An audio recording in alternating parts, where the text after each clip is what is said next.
We have a very exciting presentation this evening, and it's a two-part presentation. We have Mr. John T. Landry, but we also have the park director, Miss Andrea, who is here with us also. So John T. is going to speak first, and Andrea is going to finish that presentation with the status of the park at this time. John T. Landry is a Crowley native, graduating from St. Michael's High School in 1963.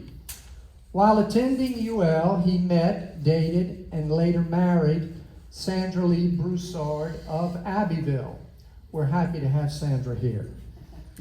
Their common denomination, when they met in college, was a Catholic priest, Father Julius Robichaud, who happened to have taught both in high school after Father Robichaud was transferred from St. Michael's to Mount Carmel in Abbeville. He officiated at their wedding at St. Mary Magdalene Church in 1966.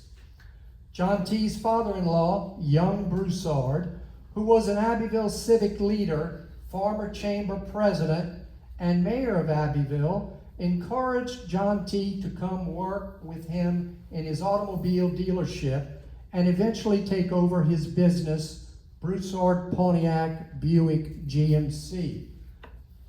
John T. later purchased 100% of the business.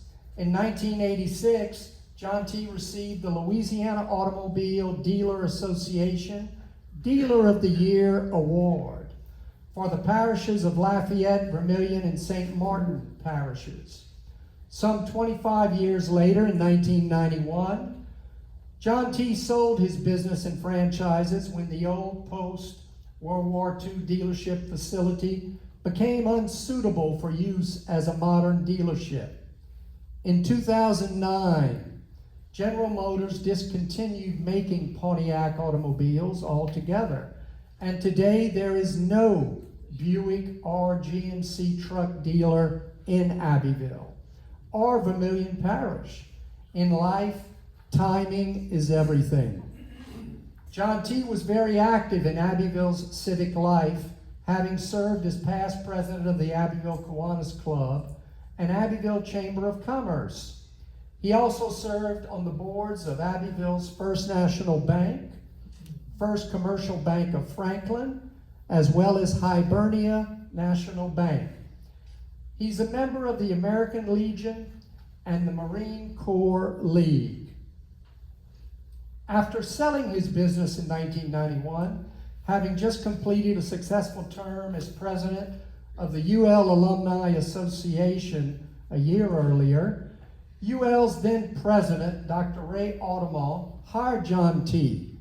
as UL's Director of Development, where he was tasked with raising major gifts for the university and its foundation.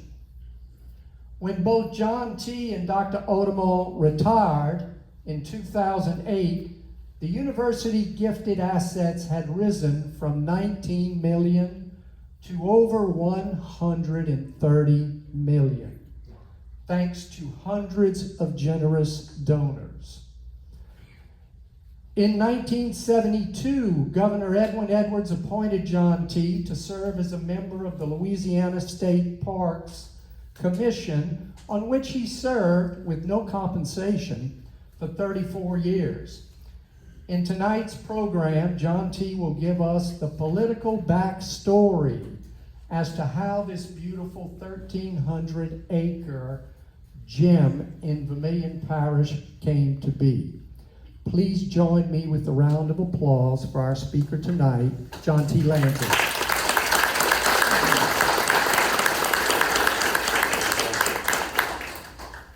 Thank you, Brady. I think you'll find the history of this park is pretty amazing. I tell people it probably should have been called the Improbable State Park.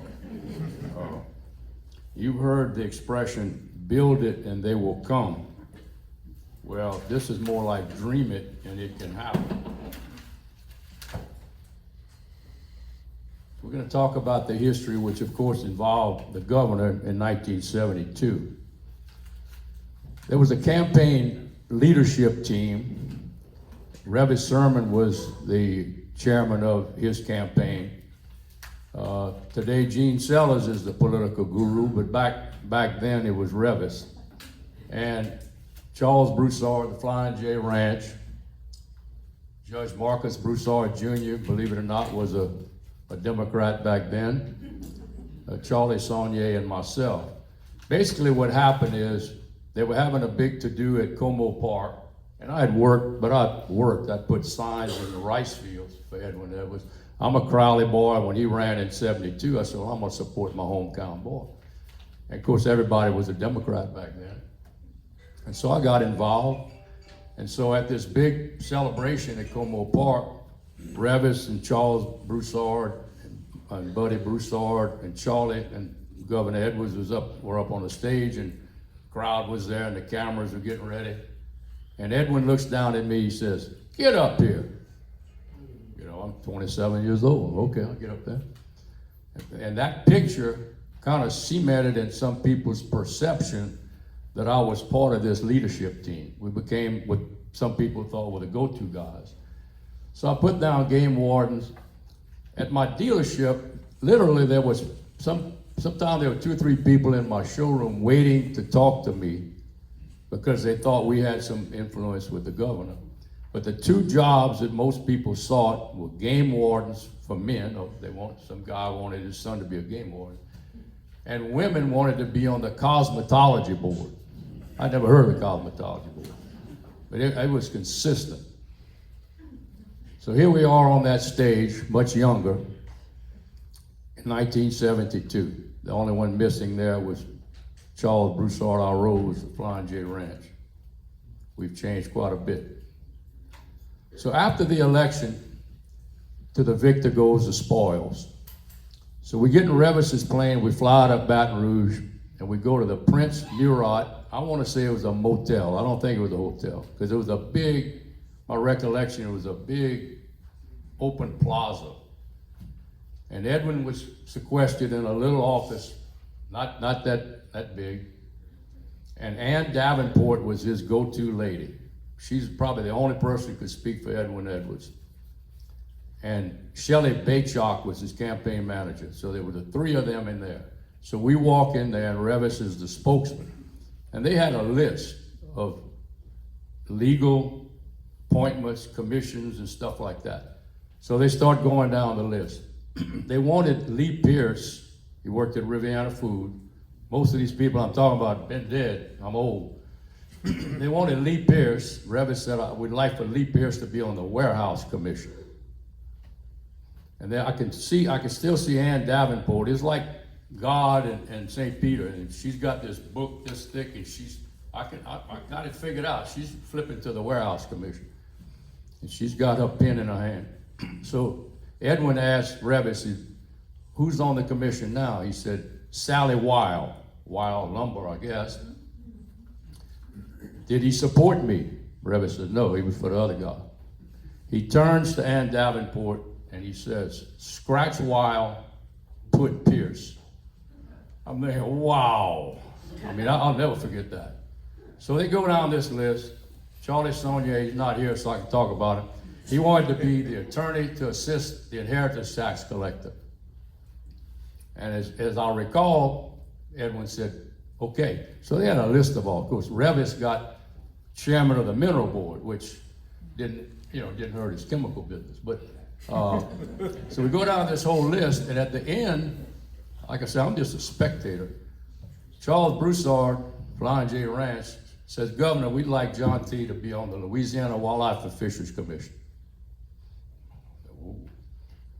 So Edwin, sharp as a tack. Now my buddy John Bro is going to be running for Edwin's vacant seat now. Edwin Edwards was congressman in the 7th Congressional District, which was from Lafayette to Lake Charles. And John Bro was Edwin Edwards' top assistant in D.C., Washington, D.C. So there's a vacant seat now, and John's announced he's running. And John's like my best friend. So Edwin says, "I'd be glad to put John T. on the Louisiana Wildlife and Fisheries Commission, but it's appointed by congressional districts. And the current member is Jerry Jones, an attorney from Cameron, and he is rumored to be running against John Brough. So I stopped him. I said, Governor, I don't want to do, it would look bad if he kicked off John's opponent, right? I said, thank you, Governor, but I'm going to pass. I don't want to do anything to hurt John Brough. Then he says, how about head of the state park system? Now this is a full-time job, making at least 4 times more than I'm making at Broussard Pontiac, at least. And the room goes silent, and I have 6, 7 seconds, and everybody looking at me. And my mind's like, holy moly.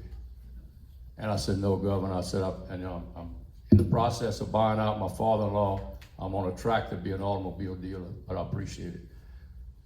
Third time around, he said, well, how about the State Parks Commission? Unpaid job. I'll take it. So that's how I got appointed to the commission. So all this ties into how many jobs I turned down before I even got on this commission.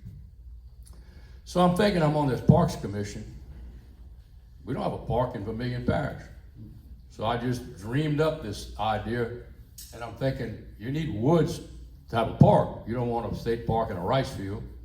Most of Vermilion Parish is rice field, not cane fields. So in my mind, I'm pretty new to the parish, but I know there's big woods, you know, south of Abbeville, around Esther, and then Pine Island over the big bridge in a coastal. So I literally go to the courthouse, and I walk in the assessor's office, and I have a map right there on the table. I'm looking at a topographic map. We don't own any land now. The state doesn't own any land. And I see this feature on the map. It says Palmetto Island. Sounds like a good name for a park, right? So I called Gene Sellers, my neighbor and my friend. I said, I'm going to my first commission meeting in 1972. I want you to draw up a fake park. I want to put that on an easel, put it on a hardboard, whiteboard, draw roads and campsites and whatever. And so I walk into the meeting in Baton Rouge. I happen to be appointed chairman. I asked the staff for an easel. You know, what's this guy doing? So I put this park. Well, they got architects. They got all these people design. I mean, they're like, whoa, who's this kid? You know, you're way ahead of yourself here. We don't own any land in the parish. So anyway, I planted the seed for not only a park in Vermilion Parish, but Palmetto Island State Park. So I presented the fake park. In 1981, Edwin Edwards was going out. He had 8 years, and Treen's in now. Now in those days, you could have a Republican meeting in a phone booth.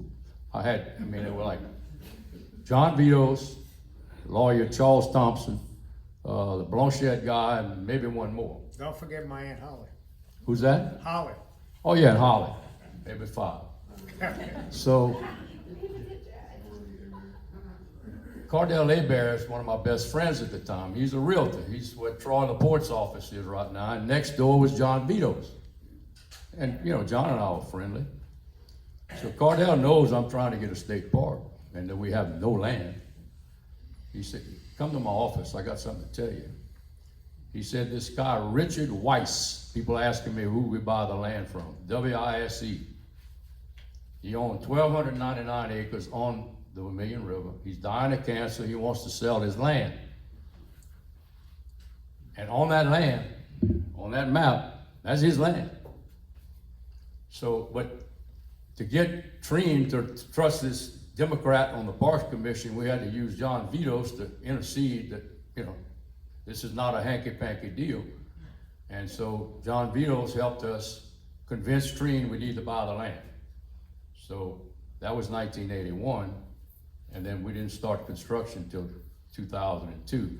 And Gene Sellers and Kathleen, they brought some actual documents of some of the construction.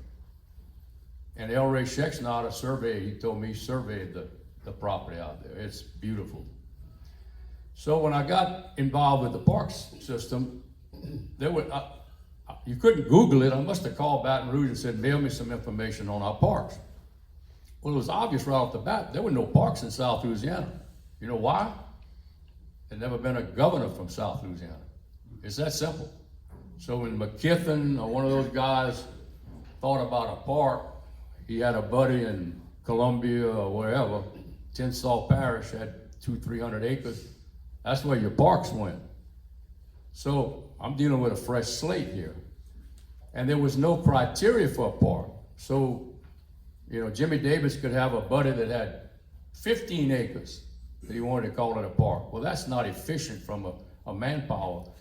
So I worked with the governor. He said, let's come up with a 15-year master plan. So that's me presenting Edwin with that 15-year master plan. So now we categorize. We have a state park, which is a recreation area. You need a minimum, as I recall, 400 or 500 acres to justify, because you need personnel, you know, rangers, whatever, to run, because there's people coming to that park. Then we had the state preservation area and a historical areas. So, like Longfellow Evangeline Park in St. Martinville, it's not a state park. It's more of a historical area. So that's how it all began. So Cardell says the land's for sale. John Vito helps us with freeing acquire the land. So now, fast forward, finally we get the park built. Now this is 30-something years later, but it's padlocked. We went through a lot of that. We struggled to get it, buy the land, struggled to get it built, and there's no funds to open the park. Literally no funds for salary or anything else. So when this park finally got built, it was padlocked. So, I mean, you can't make this up. Mitch Landry's lieutenant governor. He decides to resign and run for mayor of New Orleans. So there's a vacancy, and Jindal appoints the interim lieutenant governor who's in charge of culture, recreation, and tourism, including state parks. Well, Scott's a friend of mine, hunts at my camp. So I said, Scott, we finally got my damn park, and now it's padlocked. What can we do? So he comes down here, and he said, I think what we need is a groundswell of public interest and support, and financial support. So he and I drove to the Community Foundation of Acadiana in Lafayette. I wrote a small check and started the support fund for Palmetto Island. And we got people, some up in this room, that put money up, and it proved to Jindal that people, voters, wanted that park. And so we finally opened the park October 26, 2010, some 38 years after I introduced the concept. So I guess persistence pays off. So here's a couple of newspaper clippings. There's Scott Angel at the podium. And there's the ribbon cutting. They let me stand like on the second row, but at least they invited me. And so Scott had a lot to do with pushing it forward so that we could actually cut the ribbon. Two other, I think, interesting stories about my tenure on the State Parks Commission. Years ago, of course, Maxie Pierce had his grocery store at Intercoastal with his boat ramp, right?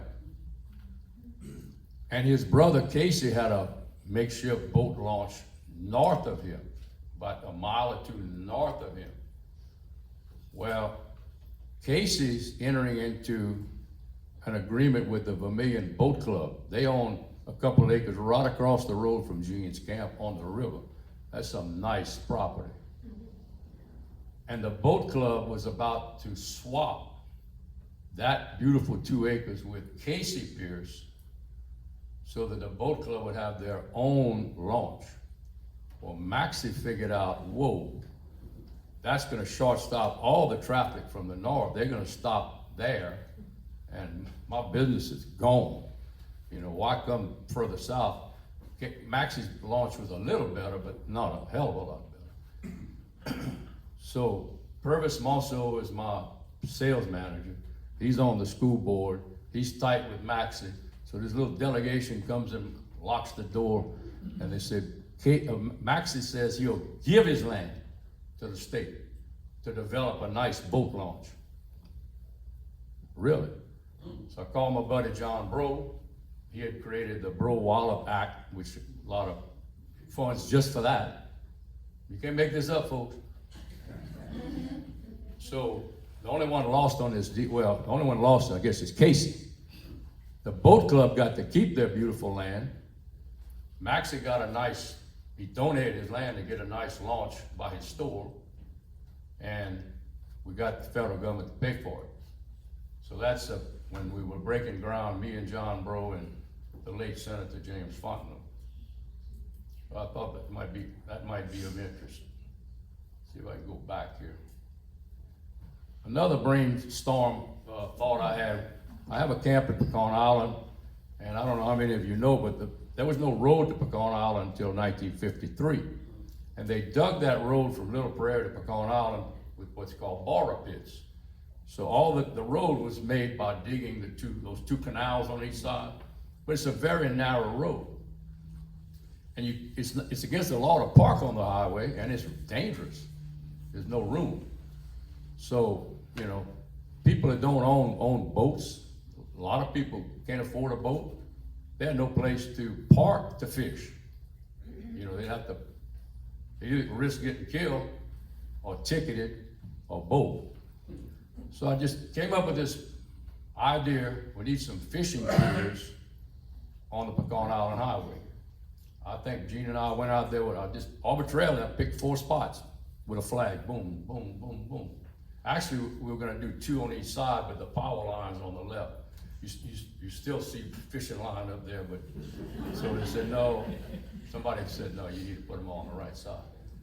So just arbitrarily, now, I got good friends of mine that think they shouldn't be there, because they leave trash and all that kind of stuff. If the police jury, they go to Pecan Island every Friday to pick up trash. It wouldn't take long to pick that up, or kill the weeds with some spray or whatever. But anyway, to me, it's a hell of an asset, particularly for people who can't afford a boat. So that's the tenure year. I served 36 years. Ironically, Jindal, you know, didn't renew me. He kicked me off. An interesting story in 1980 when Dave Treen takes over. Okay, I'm 8 years. I'm naive. I guess I'm gonna be on this commission forever. I didn't realize, again, to the victor goes the spoil. Scratch Wild, put Pierce. They usually kick people off after 4 years. Well, out of the blue, Senator Cecil Picard, my good friend, calls me when Treen, the transition. He says, John T., you want to stay on the Parks Commission? I said, heck yeah. I mean, I'm working on this Palmetto Island fake park. And he said, okay. That was it. That was the conversation. I swear within 4 days, I got a letter from Treen, you know, like the auto pen. Dear John, appreciate your service. Goodbye. So I called Cecil, what the hell's going on? He said, hold tight. About 5 days from then, I get the same form letter, auto pen. Dear John, welcome back. Looking forward to working with you. So, isn't that interesting? So you see all the forks in the road. If I'd have got on the Wildlife Fishing Commission with Edwin, this part wouldn't have happened. Wasn't on my radar. If I'd have taken maybe the full-time job, then I wouldn't have been a car dealer. If Cecil wouldn't have intervened with Treen, he might never bought the land. Because I don't know if anybody would have picked it up with the passion I had for it, you know. But I mean, every time you turn around, it was something like that. So another interesting aside on the political side, see Kelly Richard back there, he'll appreciate this. Years ago, I don't know if it was 1 or 2 police jurors, and I hope it's none of your daddy or anything, got sent to prison. I forget what they did. You probably know the story. But anyway, so being these big shot power brokers, our committee was, Edwin says, y'all pick somebody. So we interviewed Boudreaux from Murad, Thibodeau from Grossi or whatever. And we actually, I mean, I'm not saying we came to blows, but we had some pretty tense meetings about which one we should tell Edwin to put on the Vermilion Police jury. So after the dust settled, we picked one of them. We gave the name, Revis calls Edwin. About a week later, Revis called me, he's laughing. He said, you won't believe.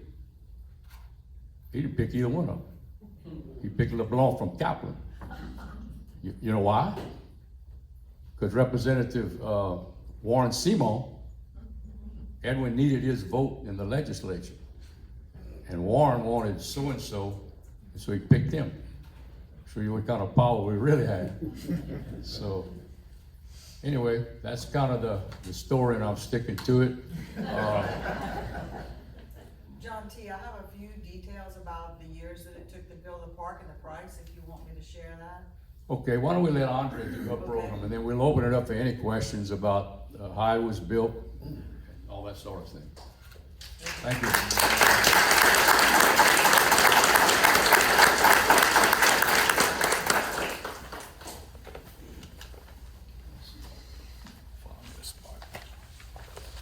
Thanks for having me tonight, and thank you for everything that you did to make Palmetto Island State Park a reality. I'm just gonna talk about the park, the current state of the park, and a few of the projects and some events that we have every year, and visitation. Could you introduce yourself, please? Tell us who you are. Okay, I'm Andrea Jones. I'm the park manager of Palmetto Island State Park for a little over 2 years now.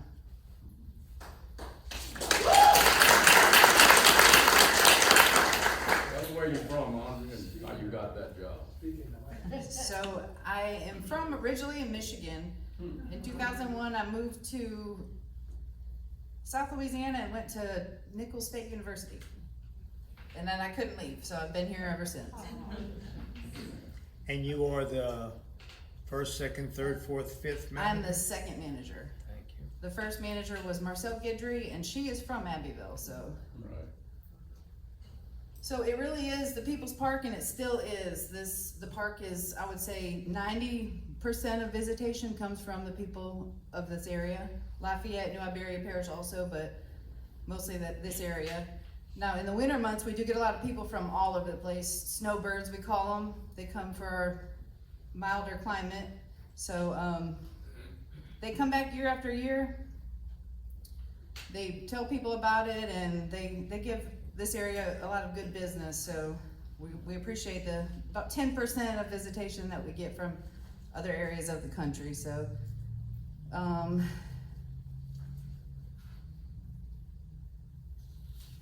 let's see. Last year we had a record-breaking year. We had almost 102,000 visitors. Since opening. That was number one. I think the next closest was in the 80,000. So we are doing great. This year we had 97,000 only, but we had a lot of weird weather, so I think that played into the visitation going down a little bit. So I'm sure all of you have been to the park, right? You know we have the best campsite in the state of Louisiana for sure. It's all shaded. We have 96 sites, full hookup. The sewer was added about 3 years ago, so that's nice. We also have 6 cabins. You can come to the park to fish. There's birding. Our nature center is open on Saturdays from 9 to 12, which is something new that we've done since I've taken over. I wish we could open it all year, but the Saturdays is helpful. Some of our events, we have the Dutch Oven Gathering that's held every second Saturday of the month except for April and December, and they will do a demonstration with the Dutch oven, and you can eat, and all it costs is the entrance fee to the park, so that's pretty cool. There's always something going on. The Friends group helps us and puts on a lot of programs also. That annual Stir the Pot, which I believe the first year when they were trying to get the park open, they raised $25,000. And the cool part about the park is something I'm working on recently, is trying to get the park on the National Registry of Historic Places. We have 2 archaeological sites on the park grounds. One is Coles Creek period pottery that they found. So that's a pretty big deal. That means that there's people that living off of that land for thousands of years. We also have remnants of a kiln. Apparently they were doing brick making at the park in the 1800s. So there's also remnants of a house there, and yeah, hopefully I'll get us on the National Registry and maybe get some federal funds. A couple big projects is we are working on the Abbeville red iris. That's something that is only in our parish, naturally anyway. And it's an endangered species, and we're working with a bunch of different groups. Louisiana Iris Conservation Initiative is the big one, and they're taking seeds from the Abbeville swamp. Different organizations are growing them out and then planting them in our boardwalk to eventually replenish the Abbeville swamp. So that's a pretty big deal. Every year we have a bloom event. This coming year is gonna be the same day as Stir the Pot, so that would definitely be something for y'all to come out and look at. What's a boom event? It's when the irises are blooming, they only bloom for about three weeks. Yeah. But yeah, that's a pretty big deal for our area too.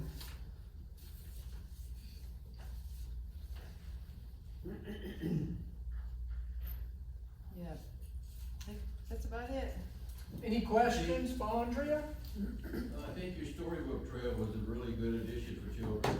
Yes, that again was the community, it was the library, LSU Ag, the city of Abbeville, and my friends group, of course. Explain it a little bit for those that may not know about it. So it's on our kids trail, we have these cases, and what we do is we take apart two books and put them in the cases. So each case has a couple pages in it, and you read a couple pages, and then you move on down the trail to the next case. And we changed the book out. Along the way as well.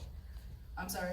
They learn about plants along the way as well. Right, and we change that book out once a month, so that is something. But again, the money, none of it came from the state, it was all community. Still is community, and I say this, I didn't even know Palmetto Island State Park existed until I applied for the job. And everything I've learned since then, talking with other managers, the community here is just amazing. I'm number 8 in the state as far as visitation, so no time soon will they look at Palmetto and say we're padlocking it. Does that make sense? Like because of this community, it's never gonna happen. What is the occupancy rate of the cabins and the sites? Actually, I don't know the exact number, but this time of year we slow down. It's a little bit too hot for camping, but in the cooler months, I say cooler months, we're in South Louisiana. July, August, and September, it's pretty slow, but most of the time we're rented, we're booked solid, especially on weekends, Dutch oven weekends. Our reservations are awesome. How's the road system holding out? The roads getting to the park or the new roads in the campground? All over the world. Yeah, we could definitely use some new roads. The campground got new roads, but the rest of the park is It's kind pretty of. old based on the time we started. Yes, yes. So no money has been put in the road system? Yeah, they did. Actually, I don't know. Oh, that's that thing? They did blacktop the roads. At first, it was all gravel, and that was in, I'm trying to remember the year that was done. Um, and it- They put chip seal on it and it didn't hold. Right, but that was at least it helped with the dust a little bit Yeah, that's all it did. Oh, they talking about the park or the roads to the park? in the park. In the park. John T., you said that when you got started on this, there were no regulations of any kind for having a park. Right. So there's, No criteria at all, okay, it's political. so when the study was done, what was your hope to accomplish with the study? What was that to do? Well, it became obvious that we couldn't use the old system, because in theory, you could have a 10-acre park, and you need a manager, you need all of that, so we needed to structure it like we did, recreation, preservation, and then commemorative. So, and by putting a minimum of, I think it was 400 acres to have a recreation site, that changed the game, because, you know, Maybe the governor didn't have, he had a friend in 200 acres, but not 400. Well, did the study have to do with the property? No, this was conceptual. There was no blueprint for parks. Okay. It was strictly So you didn't scratch study, wild, you didn't study the land. put it you on your studied- land and not his So land. you didn't study the land, you studied what you Oh, no, wanted to not do the with it. land. Yeah, okay. We didn't own the land. This is We your didn't own this master land. plan that you gave to Edwin? What's that? This is your master plan that you gave to Edwin? Right. Okay. There was no plan. It was strictly by edict from whoever the governor was. And they were all from North Louisiana, so all the parks were up there. There was Sam Houston State Park in Lake Charles, somehow, that was a park. But that was, to my knowledge, that was it. So it changed the whole game. And then, as I recall, the legislature allocated like 180 million for acquisition of land or whatever, and that's how we got the money to buy this park. But by having the concept, by having the fake park, I mean, every meeting, it would laugh. It's like, I know you wanna talk about Palmetto Island, we got the land, talk about it. So, Mr. John, Leave it long enough, it's real, you know? Mr. John, I have a question over here. And if you don't mind, do you mind walking up to the front so people can ask some questions? So, what's amazing to me in the story is that, and you can stay too, Miss Andrea, is that if the gentleman wasn't getting ready to die and decided randomly to sell that land, none of this would have happened. And if I hadn't been best friends with Cordell and if John Vito sent me next door, no, it's the improbable park. It's a crazy story. Or if I'd have taken the wildlife fisheries job or the other job, I mean. So you literally just looked at the topography and said, I like this name, I like this. On that map. It's on the map. So that sounded like a good name. On land we didn't own.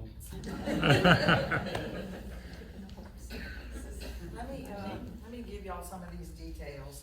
And my brother Gene Sellers Jr. is the architect that designed the park. He's here, he can answer your But just to give you an idea, we got a design contract for this park, the Sellers Group, on December 11th, 1997. The first construction contract, which was for phase 3 of the project, was on November 1st, 2002. But construction didn't really start until December 2002. That was for the paving, drainage, and miscellaneous site work, and that contract was performed by Glenn Leger Construction. That project did not finish until October of 2004, and the total cost of that project was about $2.6 million. In between the beginning of the project and the end of construction, we had a couple of hurricanes that interrupted and ruined some of the construction equipment, some of the work that had been done. We had Hurricane Lily in October of 2002. We had Hurricane Ivan in September of 2004. So we had a lot of setbacks in that first phase of the project. Then part 4 was water, sewer, and electrical utilities. That was performed by C&C Fontenot Construction. That contract was awarded on April 8th of 2004. And the project was completed in April of 2006. The cost of that part of the project was $1.5 million.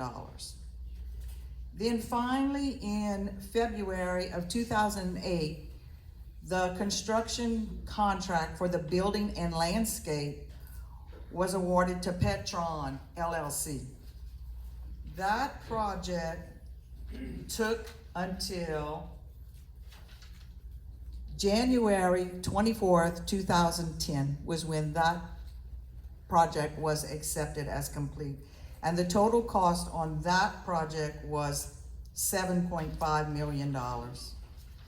The total cost of the entire park was $11,603,203. So you could see from 1997, when we got our design contract, to 2010, That's how long it took for this project to actually be built. And that was the cost of those contracts. There were other costs involved, like the furniture, the repairs after all the hurricanes, other issues that are not included in this price. But I just wanted to give y'all an idea of the time it took and the cost that was involved in building the park. If y'all have any questions about that, Jean can answer that better than I can. No, this, We have a question in the back right here. Gene, before I forget, because my memory's about like this, Gene just mentioned to me when he got the contract, they were leaving on a cruise. He said he designed the park on the cruise. Now, doesn't that sound like he didn't get on the beach, didn't get off the boat, found a table on the cruise ship, spent the whole damn cruise drawing up the park. So, give Gene a hand.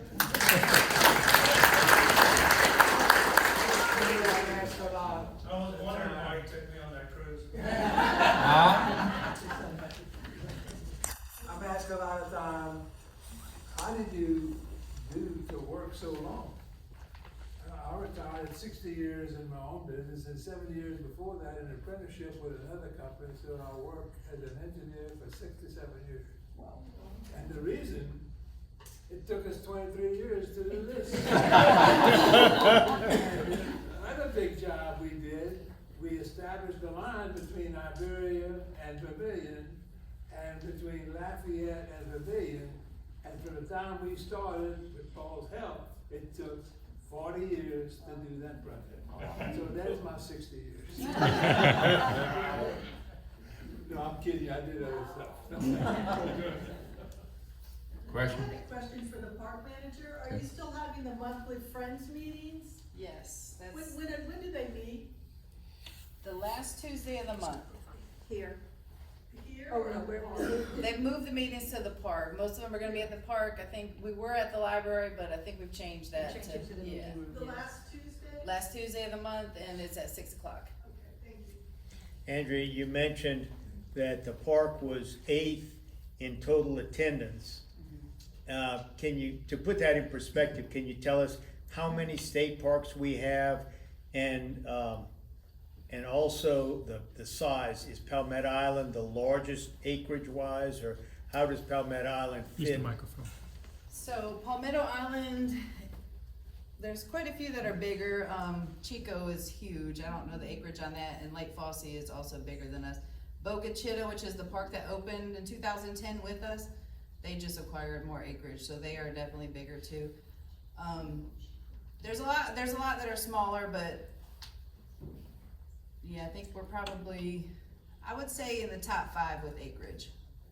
Okay, and then how many state parks, John T, do you know that, or? So there is 21 state parks and like 8 historic sites, or there's 35 altogether, so yeah, that's a big deal. That we're number 8, I think. Yeah. Most of those that are above us, I'm gonna say this, that they are near big cities, so look where we're at. That, I think that speaks volumes again because of the community support. John T, you mentioned that the legislature appropriated a good bit of money to purchase the parks while you were there. Are any of the other parks around here were part of that purchase, like Simple Point or Fosse Point? No, I mean, this was my sole focus here. I mean, I was chairman most of the time, but I don't remember the timelines or acquisition times on those. But Sycamore Point is really a pretty neat place. If you've ever, they got cabins right on the beach there. It's really, really pretty. And tell you, an aside, I used to own a Hobie Cat sailboat, 16 foot, and we'd sail on that beach. This had nothing to do with the park, but it's pretty interesting. So we'd sail up on the beach, and then what you call luff the sail. Like you turn your boat around and make sure you luff the sail, what they call luff it. So it's doing this. So there's a restroom. So I by myself, I pull up, I'll get on the beach, I turn my boat around. Thought I luffed the sail, and the restroom was about here, that wall, and I'm walking down, and I got the only sail, it was called Tequila Sunrise. everybody red, white, red. Mine was this beautiful, multicolored, only one I ever saw.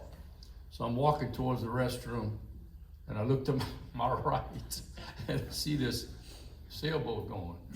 Damn, I thought I had the only tequila sunrise. Damn, that's my boat. No kidding, man. One of my buddies, it's not like a motorboat, so we grabbed his boat, and now my boat's going across the bay. There's pilings right there. Thank God it went through the piling. So now we're like the cowboy, chasing the stagecoach. So it's got a trampoline on it. So my buddies, when we get right on the side of my boat, I sprung from his boat onto my trampoline and got my boat back. And, it looks like I thought I had the only one that time. I want to make one more comment.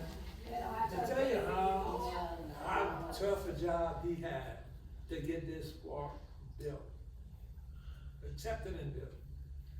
That the concept for the state, no more state park. They were not gonna fund any more state, that the legislature was talking that, the governors were talking that, and when that group went to the Edwards to talk about a state park, said, the state already said that we're not gonna build any more state park. But he got it accomplished, and without him, it wouldn't happen. Hard-headed. I tell you, economic development, Jimmy Noel's son, Gary, has a Palmetto store. I mean, not just from the park, but you got a booming little business there. He's renting pontoon party barges. He'll bring them to the park, put them in the water. He'll bring it to the pub if you want. But really, it stimulated the heck out of his little store. Go ahead, I have a question up front. So the park is completely self-sufficient, we don't get money from the state, it's either self-generated or contributed by the community?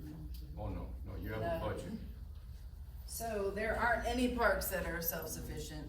I think one operated in the green last year, it was not us. We are always close though, but yeah, we do get money from the state, but that's only to do the needed things, like buy the toilet paper, things like that, a new refrigerator for the cabin. If we need anything or we have any kind of upgrades, that comes from the Friends group in the community. Could you talk Raising about money. the Friends group? I used to go to the meetings, talk about what they do and how important they are. Yeah, we meet every month. They raise money throughout the year. Thousands and thousands of volunteer hours. They help us throw events, the annual Stir the Pot. That's always the Saturday after Easter. That's their biggest fundraiser for the year. They support me in anything I need. Like we were in the Abbeville Rotary Club Christmas Parade. They help with purchase and throws, so my staff and I could be involved in that. And they're just great. Anything we need. They had bought us a sump pump this past year. Those are pretty expensive, and of course ours failed when we were out of money, out of budget for, they kind of cut us off the last couple months of our fiscal year and say, only needed stuff. Well, that, to them had to wait. So, they get me out of a bind for sure. Good people, and they put on, they help us with our Halloween in October and all kinds of events. They really. And anybody can go to the meetings, right? Correct. Friends meetings. Yes, ma'am. We also have a crew of Palmetto, Mardi Gras. Yes, that's probably my favorite event. If y'all haven't been, y'all need to come out for that What one. is that? Golf cart parade for Mardi Gras. It's in the campground. We have a question here.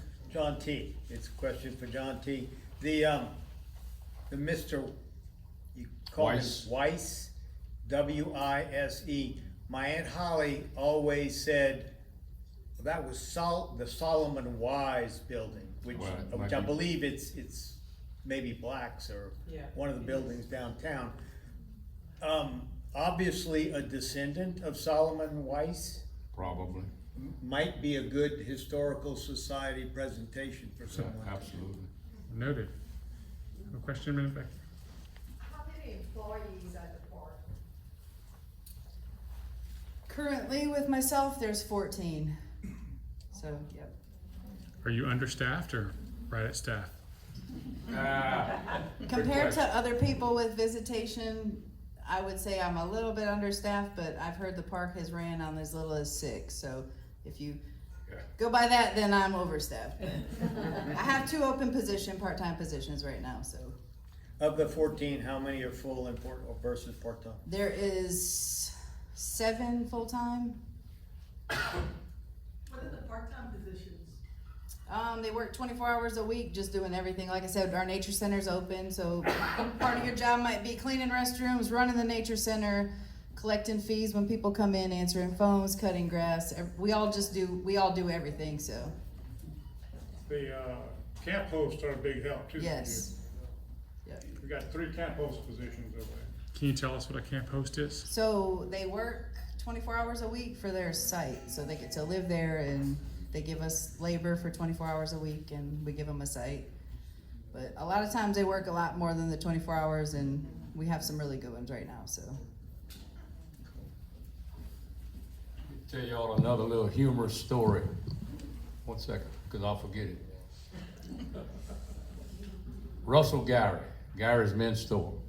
Remember, he was in the nursing home. He's passed away, but he called me one day. I used to go visit him. We were good friends. He said, John T, I'd like to go see your park over there. Well, he's in a wheelchair, and he's got an old van. And so I go to the nursing home, and the nurses help us. They roll him in the back of the van, and I'm driving the van. So it's just me and Russell, the big empty van, he's in the wheelchair. And I guarantee it's 17 degrees outside. I mean, it's the coldest I've ever seen in Vermilion Parish. So we drive to the park. It's an old van. I get to the entrance window, power windows, I put the window down. Cold, man. Window won't go up. We laughed until he died. I mean, so here we ride around the park. Let's get back. We ride around the park, get back to Abbeville. I dumped him at the nursing home. Poor fella. Oh yeah, you can't make that up. I mean, the one time the window won't come up. Me and Russell freezing. Another question? Just a comment. I was a scoutmaster, so we camped in that woods long before it became a park. I need to compliment Mr. Sellers, because the bark beds are connected to the bayou. That's really important if you're in a canoe. You only have one portage around the rocks. So, very good.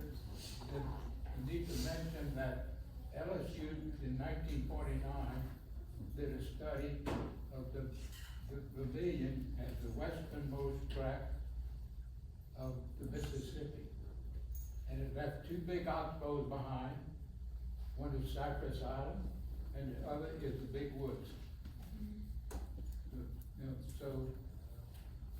And the reason I got a copy of the study is they spent 2 pages talking about the shell mounds. And at the mouth of the bayou, there were 3 pyramid mounds. The biggest one was in the middle. And as kids, we played on it, you know. And so a lot of history there. You have the rumors was that we had Civil War deserters stayed in that woods.